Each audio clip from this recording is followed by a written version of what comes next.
तर नमस्कार मित्रांनो, स्वागत आहे तुमचं आमच्या लाडक्या युट्यूब चॅनलवर. तर मित्रांनो, आपण आज बघणार आहोत कोणती अशी नवीन इंटरेस्टिंग अपडेट आली आहे, तेच मी तुम्हाला आज सांगणार आहे. मित्रांनो, वेदामुळे अथर्वने दिली प्रेमाची कबुली. मित्रांनो, नेमकं काय घडलं तेच मी तुम्हाला आजच्या भागामध्ये सांगणार आहे. तर आता अनन्याने आणि व मीराने रचलेल्या प्लॅनवर आता पाणी फिरलेलं असतं, कारण की मंजिरीला कळलेलं असतं की मीरा कुठं आहे. तर आता मंजिरीला काही करून आता मीराला वेदापासून लांब करण्यासाठी, तिचा स्वार्थ मिळवण्यासाठी हे सर्व काही करायचं असतं, जेणेकरून तो कालमुखमणी मध्ये शक्ती स्तोत्र येणार. आता मात्र मीरा जवळ आता पोहोचण्यासाठी ती प्लॅन करू लागते. तर इकडे मात्र आता मंजिरीने बघितलेल्या स्वप्नामुळे ती पूर्णपणे शॉक झालेली असते. आता सर्व संपूर्ण परिवार एकत्र येऊन आता नाश्ता करायला बसतात. तेव्हा नर्मदा आता सर्वांसमोर नाश्ता ठेवते, मात्र रागाच्या भरामध्ये आता मंजिरी समोर ठेवत नसते. तेव्हा माया बोलते, मॅडम तुम्ही नाही घेणार का नाश्ता? आता मात्र नर्मदा बोलते, ठेवलाय समोर, घेतील त्यांच्या हाताने. आणि मंजिरीला बोलते की तुम्हाला जे हवंय ते घ्या. मात्र तर मंजिरी खूप मोठासा डाव खेळते. ती आता दादासाहेबांसमोर नाटक करते.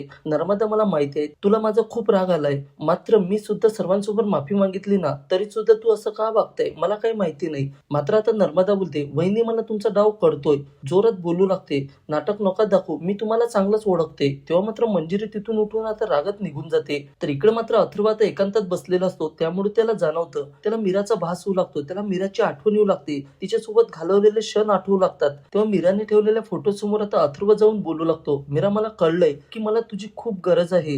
मला तुझ्याशिवाय आता कुठेही करमत नाही, कुठल्याही कामात माझं मन लागत नाही. मीरा, मी तुला खूप मिस करतोय. तुला वाटतंय ना की मी प्रेमाची कबुली द्यावी म्हणून? मला सुद्धा कळतंय की ही वेळ आता हातातून जाऊ द्यायची नाही आणि तुला प्रेमाची कबुली द्यावी, कारण तू वेदाला तू आई म्हणून जी जागा दिली आहे ना, ते कोणीही कमी करू शकणार नाही. आता माझा परिवार तुझ्या बाजूने नसतानाही तू कोणाला त्रास न देता सर्व सांभाळून घेतलं, सर्व त्रास सहन करून घेतला. आता हे सर्व काही इथंच थांबून आता मी तुला प्रेमाची कबुली देणार. इकडं मात्र आता हे मायाने सर्व ऐकलेलं असतं. ते आता मंजिरीला सांगण्याकरता निघते. तेवढ्यातच मंजिरी सुद्धा आता तिने केलेल्या प्लॅन नुसार ती मीराला संपवण्यासाठी निघालेली असते. तिला काही करून वेदापासून आता मीराला दूर करायचं असतं. तेवढ्यातच माया तिला थांबवते आणि सांगू लागते, अथर्वचं मी बोलणं ऐकलं, अथर्व प्रेमाची कबुली देणार आहे. आता मात्र मंजिरी पूर्णपणे शॉकच होते. मित्रांनो, मंजिरी थांबवणार का अथर्वला हे सर्व काही करण्यापासून? तुम्हाला काय वाटते आम्हाला कमेंटद्वारे नक्की कळवा. आणि मीरा आणि अथर्वची जोडी तुम्हाला कशी वाटते आम्हाला कमेंटद्वारे नक्की कळवा. व्हिडिओ आवडल्यास लाईक आणि सबस्क्राईब करायला विसरू नका. मित्रांनो, भेटूया पुढच्या व्हिडिओमध्ये. तोपर्यंत